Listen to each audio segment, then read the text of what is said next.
and that's the beauty of where we're at in today's world. Good enough is fine. And also being able to put out real, authentic videos that are not highly produced is actually gold right now. And that's the beauty of it. Is so it once somebody can get over the tech hurdles and get comfortable with showing up on video and start putting out those videos, that good enough can be great content for you. It can really take your business to a whole nother level.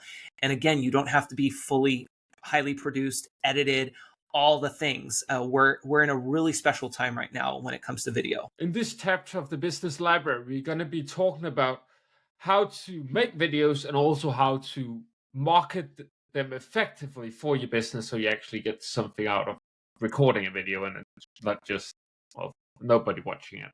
And to discuss that, I have Ed Troxell on, and we're going to just start us off jumping straight into it. Like, why did you choose to start helping people both with the marketing aspect of making videos, but also of making videos? Such a great question. It really comes down to, most people know me as the guy that makes tech stupid easy. And what that means is I break the technology down for people, especially entrepreneurs, and being able to help them use today's technology to show up more for their audience, both online and in person, doing a mixture of both events that happen in person as well as online. And when it comes to being in this online world, there's a lot of tech involved, and there is a lot of ways that you can get visible online.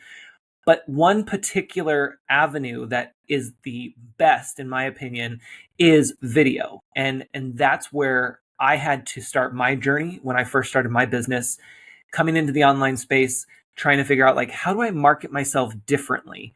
How am I going to stand out from everyone else in the marketplace? And video was the answer.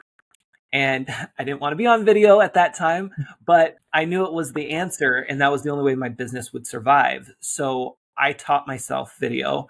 And then through that journey, that's when others realized they needed help with video.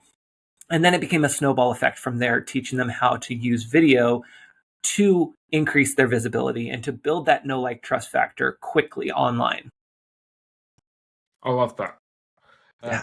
I didn't necessarily want to making videos when I've made my first video, but that was more of a testimonial. So it's a bit of a different aspect. But I do remember it taking like 55 takes before getting something I was satisfied with. I just kept going. Well, at some point I got so angry, I think, and just frustrated. Well, like, this is good enough. I don't need this anymore in my life. I can keep doing it. It ain't gonna get much better.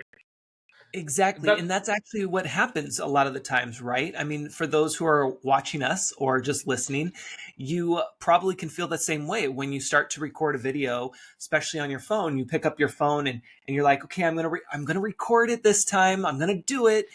And you do, but you don't like it. And then you keep taking it over and over and over. And around the 50 mark is when you're like, whatever, I don't even care. I'm either going to post it or I'm moving on to something else. Forget it. Yeah, I never made it to 56. Yeah. That's the one and only. Either it's good enough, or as you mentioned, not gonna post. You can always remove it as well, of course. It might always be up there, but if it's a bad video, are people really gonna see it though? I don't think so. Right. Well, and that's the beauty of where we're at in today's world is it good enough is fine. And also being able to put out real, authentic videos that are not highly produced is actually gold right now. And that's the beauty of it. Is so it once somebody can get over the tech hurdles and get comfortable with showing up on video and start putting out those videos, that good enough can be great content for you. It can really take your business to a whole nother level. And again, you don't have to be fully highly produced, edited, all the things. We're in a really special time right now when it comes to video. Yeah. Please, though, when it comes to editing, do take the effort of either going into your phone or a CapCut app or whatever you're recording your video, so you don't start it like this. Hey, That silence, people are gone. That's Yes. half a second of the most valuable 2 seconds you have. It's not that hard. Yes. It's so That's true. And that you, gets me. yeah, no, definitely. And you put out a great tool, CapCut, right? That's a very popular tool for people. There's many other tools out there, of course, for editing videos, but that's a very popular one and can be fairly user friendly and provide more than enough options for people. But creating that slight edit that you mentioned is huge. Being able to cut out dead space, whether it's in the beginning or maybe throughout your video. And one big one too, for those who like to go live or maybe are going to try going live on Facebook, Instagram, or even YouTube, even LinkedIn, one thing you want to make sure you don't do is don't start your videos with, hey guys, we're going to wait for a few more minutes for people to show up. Because again, it's dead space and people are going to click off and it's not going to help you get engagement. It's not going to help your audience really want to watch your videos, let alone be able to have you reuse that video. I mean, you can with editing, of course, but you want to just dive right in, just like you did here with this episode. So, yeah, cut the dead space as much as possible. Yeah, I couldn't agree more. Would you say that's like the number one mistake people make, or is there not the one that really gets on your nerves? That would be the one because I came from the live streaming world. So when I first started with video, I decided not to do pre-recorded. I jumped right into live streaming, which at the time was Periscope. I mean, we didn't even have Facebook Live. And so I was fortunate enough to get into that space early on. And when you go live, there's something different that happens. We were just talking about that before we Yeah. started this episode. It's that survival mode that kicks in, and you're thinking differently and you're acting differently. So while going live can be scary, it's also exciting, and you do continue to move with the flow. And so when it comes to going live, back in the day, things like, hey guys, welcome, where are you tuning in from? We're going to wait a few more minutes. Things like that kind of sort of were okay at that time because it was brand new. People were getting used to it. They were getting the notifications. Like, it was part of the game. Now it's different. And we want to make sure that we're keeping up with technology and we're keeping up with the trends and making sure that we know what's more appropriate these days. And what's more appropriate right now is jumping into the content. And if you can, speak to your audience as if it's just you and them when you're doing videos, right? There might be some videos where you are producing, hey, my audience is here. So you're talking to everyone. But the more personal you can get, the more it feels one-on-one, the more your listeners are going to want to tune in and really engage with your content because it feels like they're connecting with you and that you get them and that they want more from you. So that's where you want to really work your way towards if you're not already there. I like to point that out as well. Like, Yeah. I'm speaking to an individual. I noticed you as well. Saying you a lot. It's not Yes. for you guys or whatever abbreviation you can use to describe a group of people. Right. Like, try and mostly switch it out with you. Sometimes we does fit better, or us, or whatever sets it might Yeah. come to. But generally stick with you and then maybe scale a bit down from there. Would you Exactly. say there's some other common mistakes you see small new creators make? Yeah. And I don't know if I'd call it a mistake because it could be somebody's vibe. It could be somebody's, way that they want to be creative. But one thing for me has always been to either look directly at the camera or have it slightly higher versus looking down. There's Yeah. sometimes, again, it could be creative. There could be a creative moment where you're doing the looking down, but let's face it, number one, looking down is kind of weird at any angle, especially when you're talking to someone. Then it feels like they're talking down to you, right? So we're not on an even playing field here. So there's that characteristic that happens.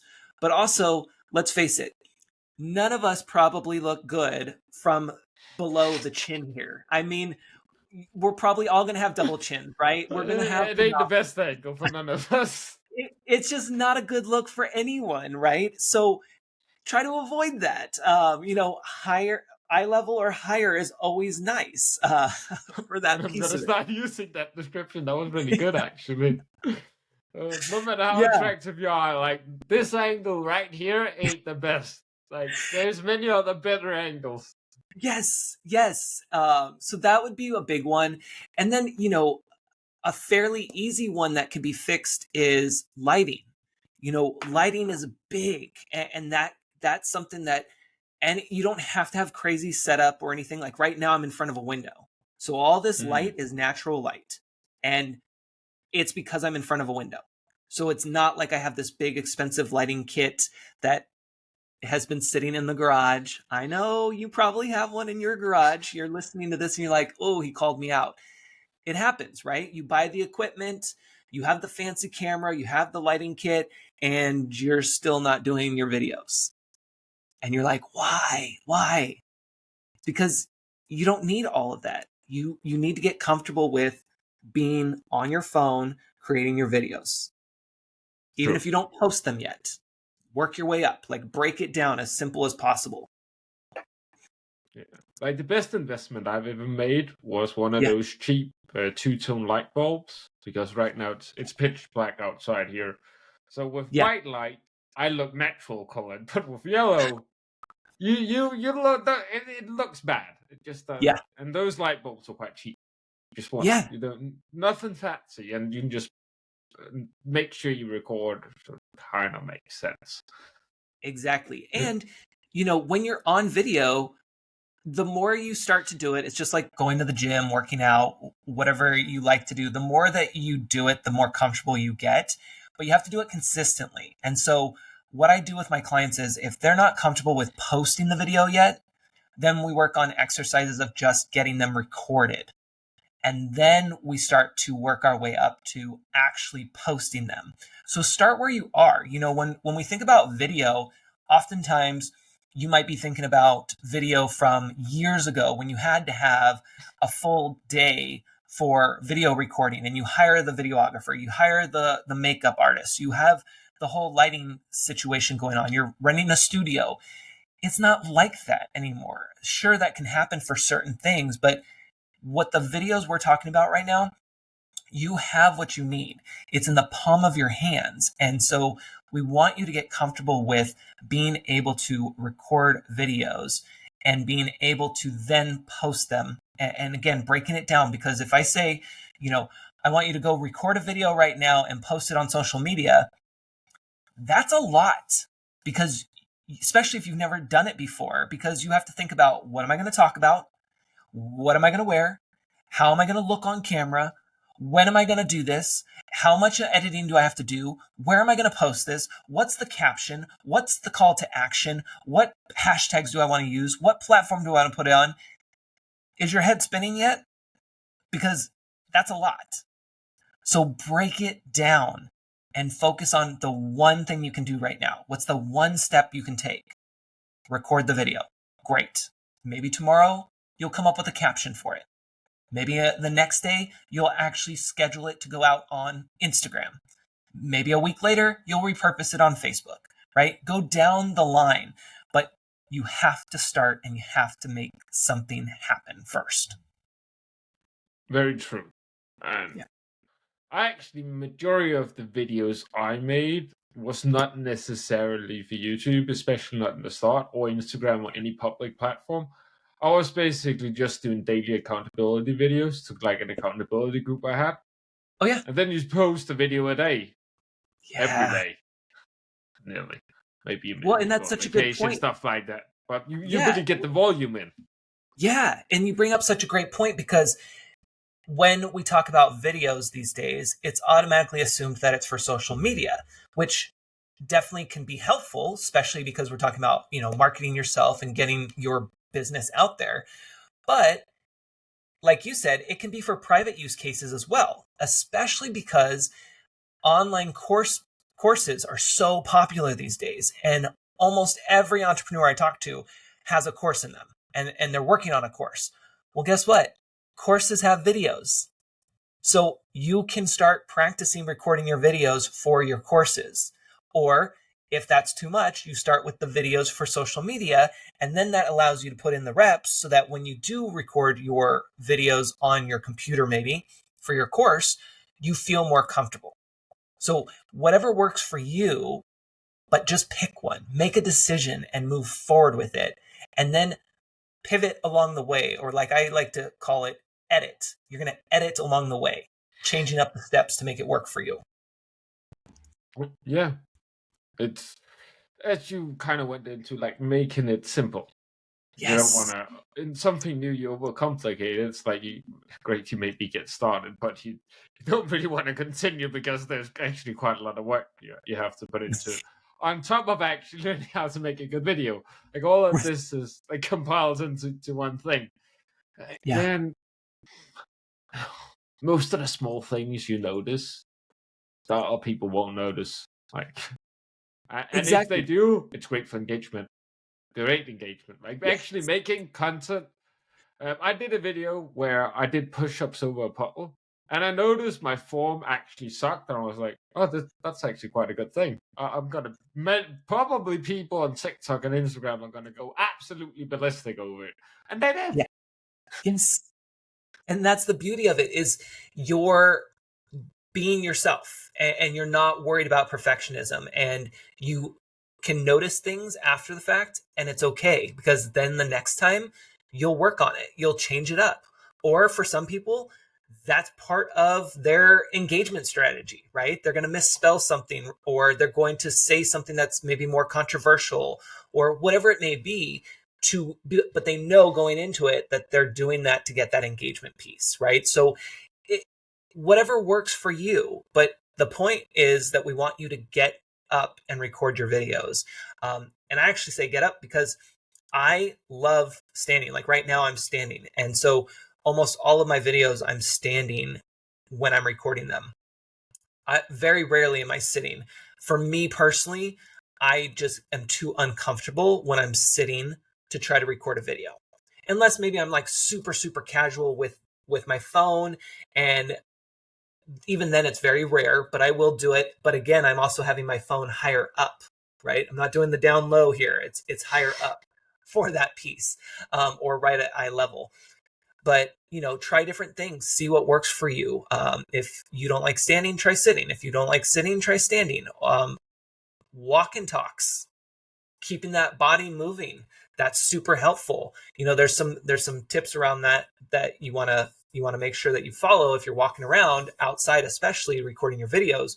But the point is that you can move and record your videos, because that will help you get your content out. Yeah. I don't stand if I don't have my phone in my hand, or the camera is tied to me or pointed at me and moves with me at some point.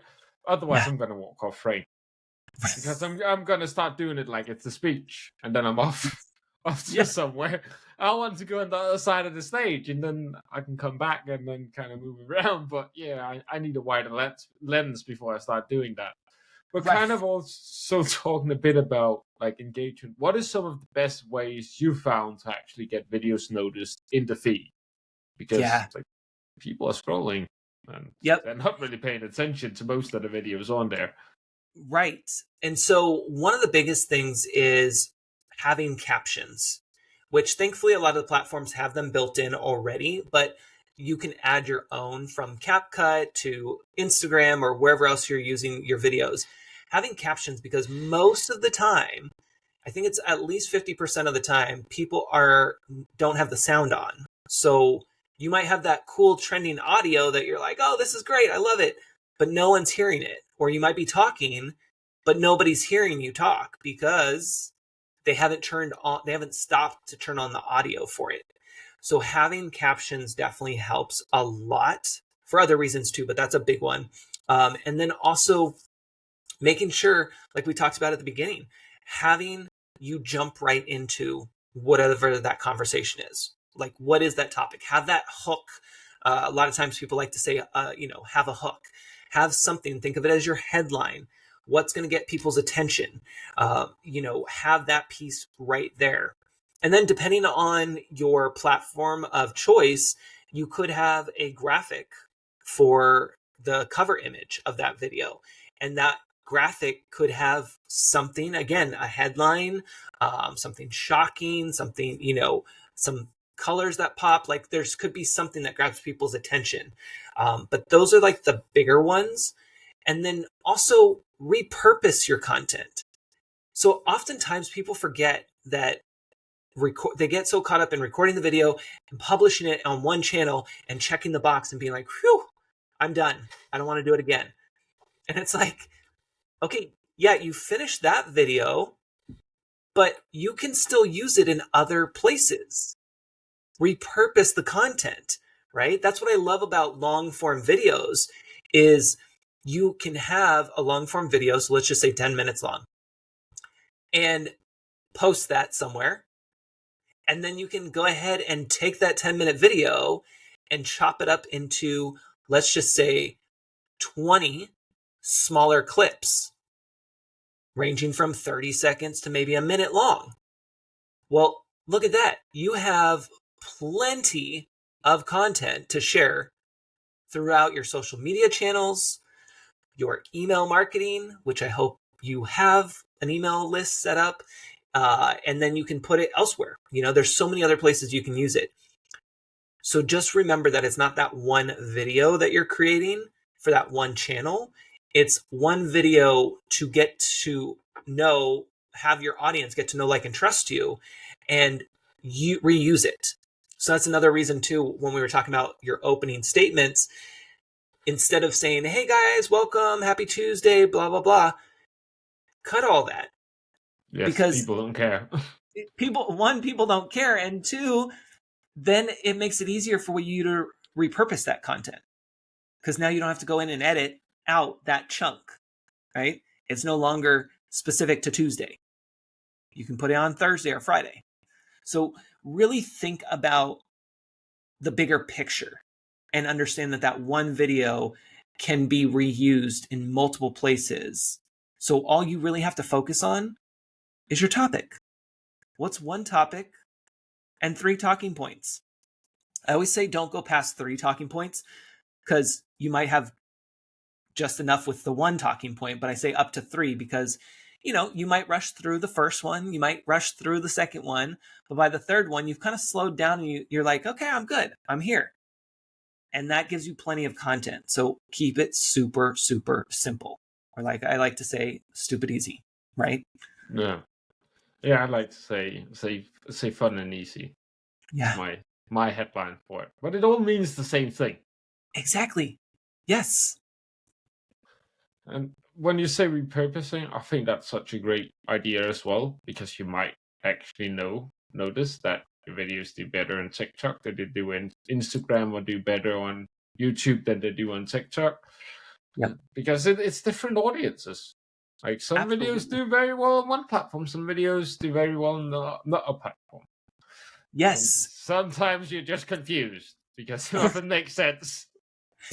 It's so true. And we also have to understand too that engagement is hard these days. It doesn't matter how great your content is. Engagement can still be hard. And one thing I want to always remind you of is don't get caught up in all the likes, the shares, the comments, the views, all that stuff. Yes, it's helpful and it's great to know.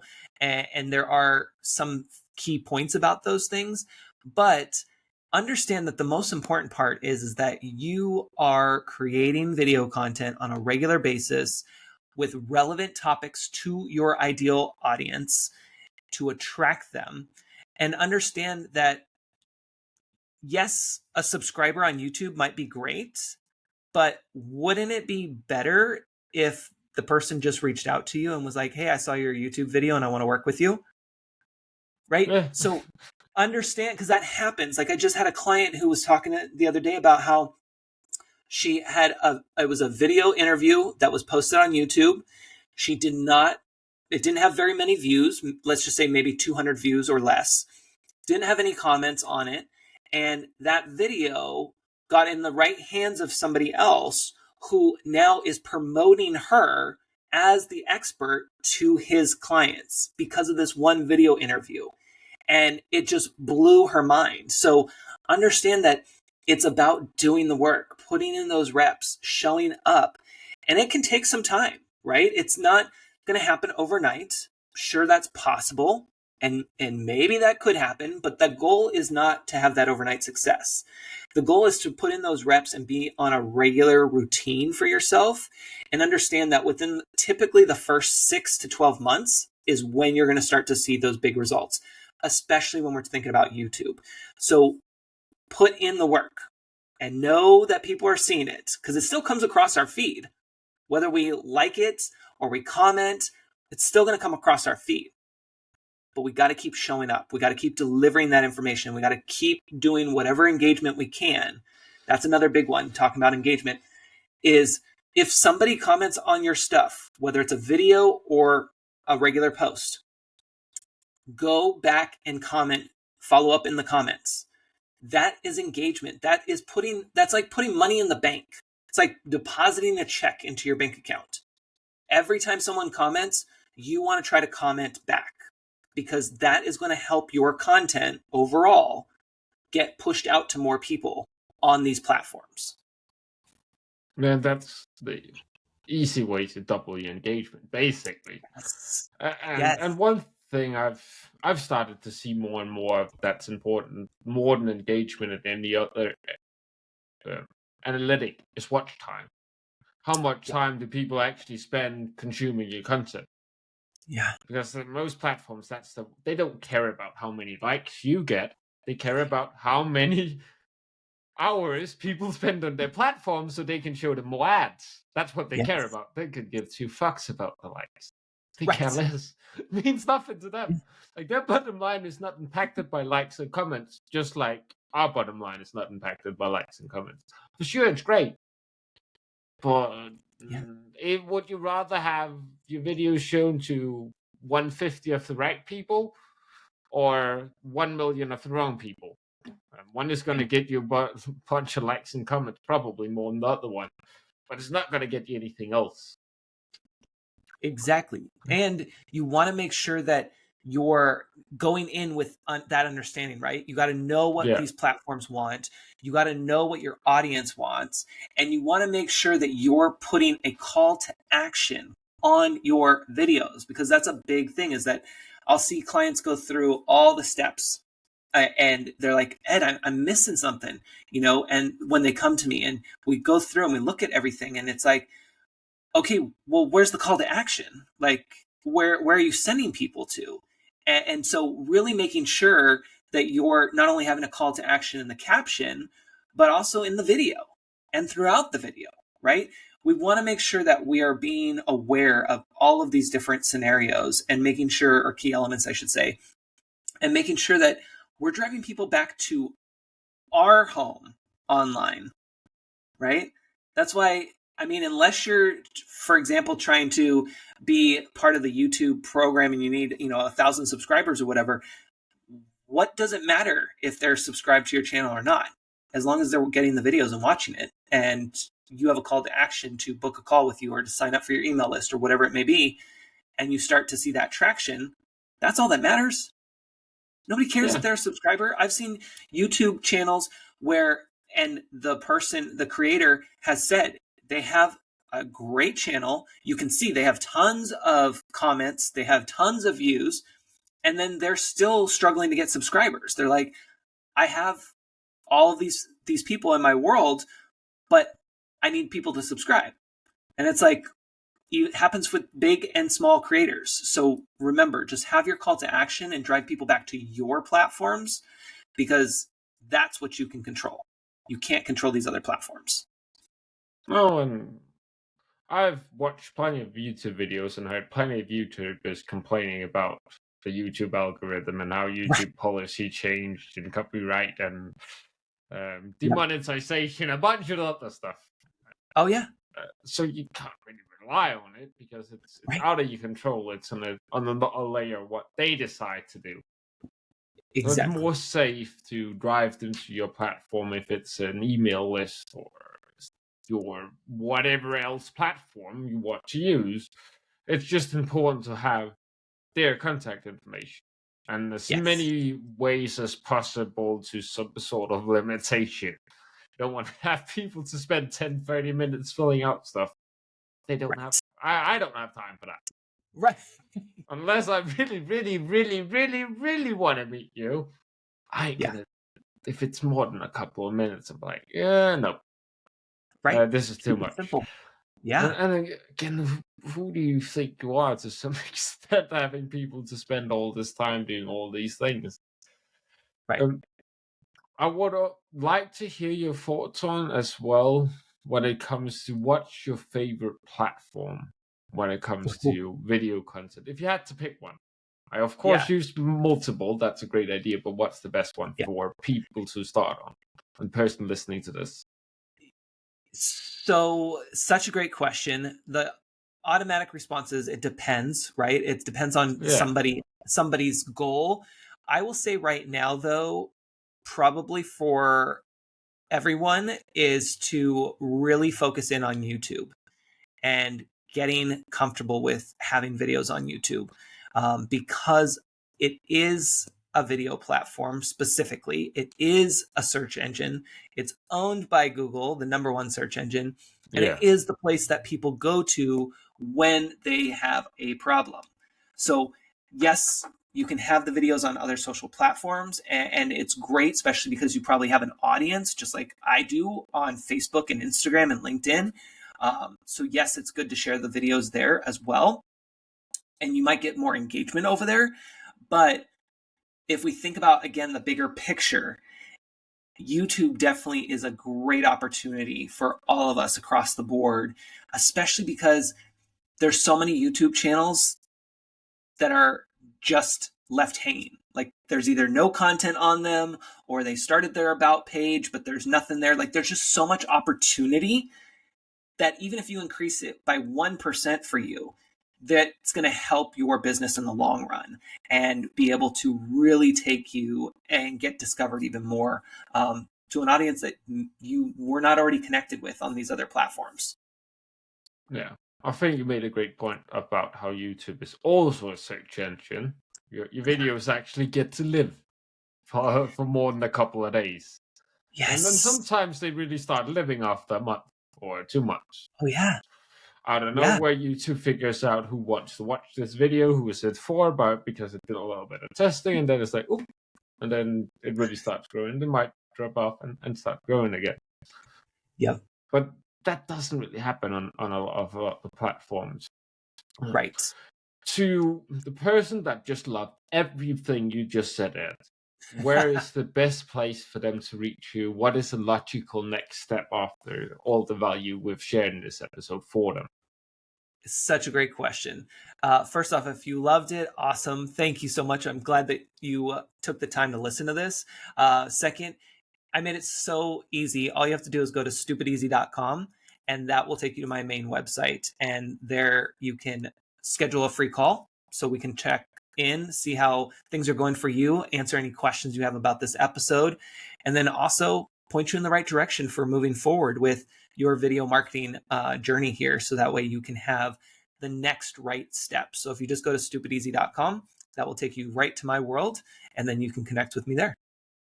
And that link will be down below, along with our course about content marketing and just getting started. To have a fun and easy strategy, nothing too complicated, as we mentioned plenty of times throughout this episode. And again, thank you very much for taking the time to come on Business Library. I had a pleasure talking video with you, one of my big passions. Yes, thank you so much for having me, and I appreciate this opportunity.